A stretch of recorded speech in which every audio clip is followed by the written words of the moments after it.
নমস্কার বন্ধুরা, আমি অনুশ্রীর হোম লাইফে জানাই তোমাদের সকলকে স্বাগত।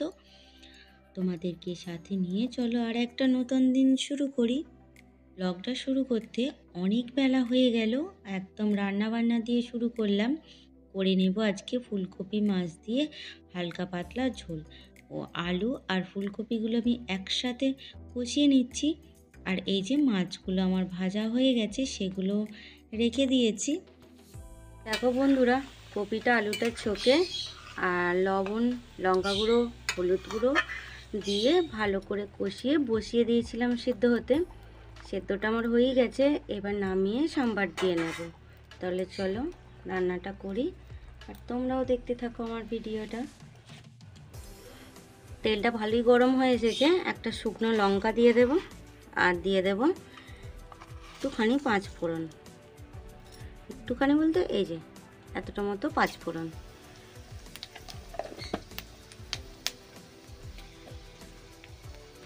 একটুখানি আদা কুড়িয়ে রেখেছিলাম। পাঁচফোড়নটা ভাজা হয়ে এসেছে, এবার আদাটা দিয়ে দেব। বন্ধুরা, আদাটা আমার ভাজা হয়ে গেছে, এবার এই ঝোলটা ঢেলে দেব।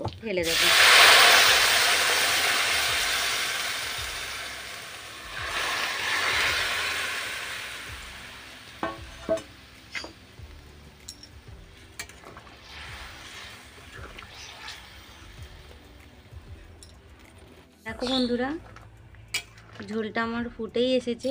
এই সময় মাছগুলো দিয়ে দেব, ভেজে রাখা মাছগুলো এর মধ্যে দিয়ে দেব।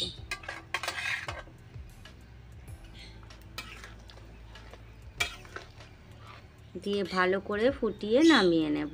নিয়ে তোমাদেরকে দেখাবো যে আজকে কেমন হয়েছে আমার এই ফুলকপি আলু আর মাছের হালকা পাতলা ঝোলটা।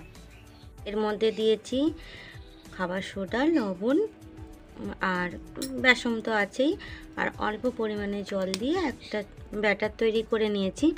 এগুলো ভেজে আজকে টক করব। কড়াতে তেলও দিয়েছি। চলো তাহলে বেসনগুলো ভাজতে দিয়ে দিই। এর মধ্যে আছে মূলো, আলু, বেগুন আর রাঙা আলু। আর বেসনগুলো তো আমি ভাজতে দিয়েইছি। আমার বেসনগুলো ভাজা হয়েই গেছে, সেগুলো তুলে নেব। শুকনো লঙ্কা দিয়েছি আর অল্প পরিমাণে পাঁচফোড়ন দিয়ে দেব। আর এই সেদ্ধ করে রাখা মাছটা ঢেলে দেব। অল্প পরিমাণে দিলাম লবণ আর দিয়ে দিলাম হলুদ। বেসনের বড়াগুলো কিন্তু খুব ভালো নরম আর তুলতুলে হয়েছে, দেখো।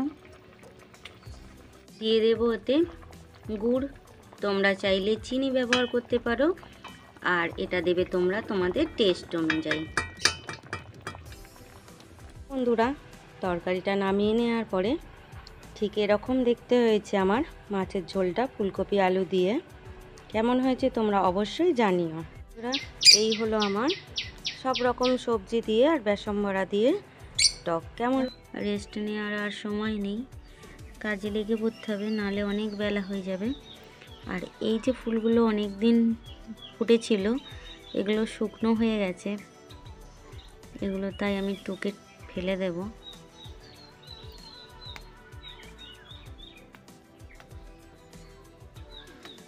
আর যত টুকে ফেলা হবে, এই যে নতুন নতুন গজিগুলো, এইগুলো থেকে ফুল আসা শুরু হবে, তাই এই ধরনের শুকনো ফুলগুলোকে টুকে ফেলে দিলাম।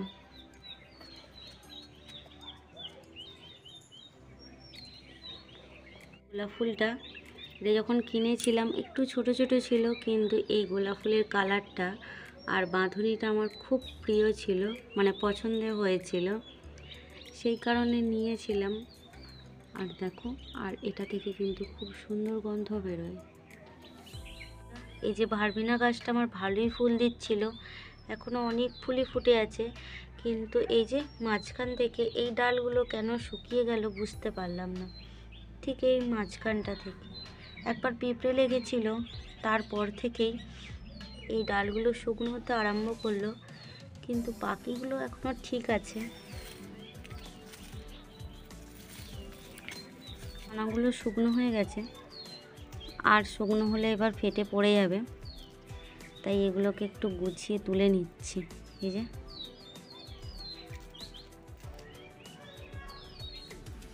এই দেখো কতগুলো দানা দেখতে পেয়েছো। গাছ থেকে শুকনো শুকনো ফুলগুলো তুলে ফেলে দেয়া, এই কাজগুলো টুকটুক করে করতেই হবে। আমার নতুন বন্ধু, পুরাতন বন্ধু, তোমরা যারা যারা আমার ভিডিওটা দেখছো তাদের মন থেকে জানাই অনেক অনেক ধন্যবাদ। নতুন বন্ধু তোমরা যারা দেখছো প্লিজ চ্যানেলটা সাবস্ক্রাইব করে আমার পাশে থেকো। আর আমার সকল বন্ধুদেরকে বলবো ভিডিওটা যদি ভালো লেগে থাকে একটি লাইক দিতে ভুলো না কিন্তু। বন্ধুরা, আমার প্রতিটা গাছে কিন্তু জল দেওয়া কমপ্লিট হয়ে গেছে। আর তোমাদেরকে প্রত্যেক দিন আমি গাছগুলো দেখাই, জল দিচ্ছি, এই ধরনের ভিডিওগুলো প্রায়ই তোমাদেরকে আমি দিই।